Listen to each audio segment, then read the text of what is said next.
Hello বন্ধুরা, তোমরা সবাই কেমন আছো? আশা করি ভালো আছো, আমিও ভালো আছি। তো এই যে দেখো বোয়াল মাছগুলো কত বড় বড়। তো বোয়াল মাছগুলোকে ভালো করে লবণ হলুদ দিয়ে মেখে এবার ভেজে নেব। তো আমার শাশুড়ি মা বলেছে তেলে ভাজার আগে কিছুটা আটা আর একটু কিছু হলুদ গুঁড়ো দিয়ে দিবি, তাহলে মাছগুলো ফুটবে না। তো দেখলাম টেকনিকটা ভালোই।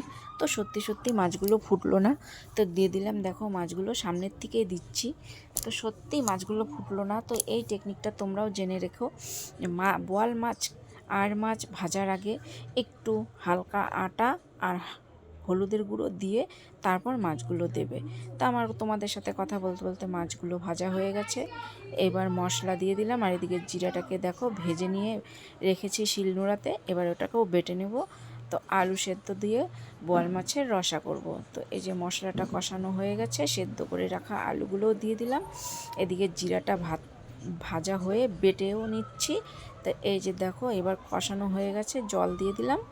শুকনো লঙ্কা, তেজপাতা আর জিরা সোমবার দিয়ে আমি এই তরকারিটা করলাম। তো জিরার সাথে কিছুটা এলাচও বেটে দিয়েছি, আর গরম মশলার গুঁড়াও দিব। তো এই যে জলটা ফুটে এসছে, এবার মাছগুলো দিয়ে দিলাম। এক এক করে মাছগুলো দিচ্ছি। মাছগুলো সে বড় বড় এনেছিল, কালো রঙের বোয়াল মাছটা ছিল। তো দেখো মাছের ঝোলটা আমার হয়েই এসছে। মাছের ঝোল জিরা ভাজাটা দিয়ে দিলাম। এবার একটা সুন্দর গন্ধ বেরোবে। তো তোমরা কি এরকম করে খাও? যদি না করে থাকো তাহলে এরকম করে খেয়ে দেখো, ভীষণ ভালো লাগে। তো ভালো থেকো, সুস্থ থেকো, টাটা।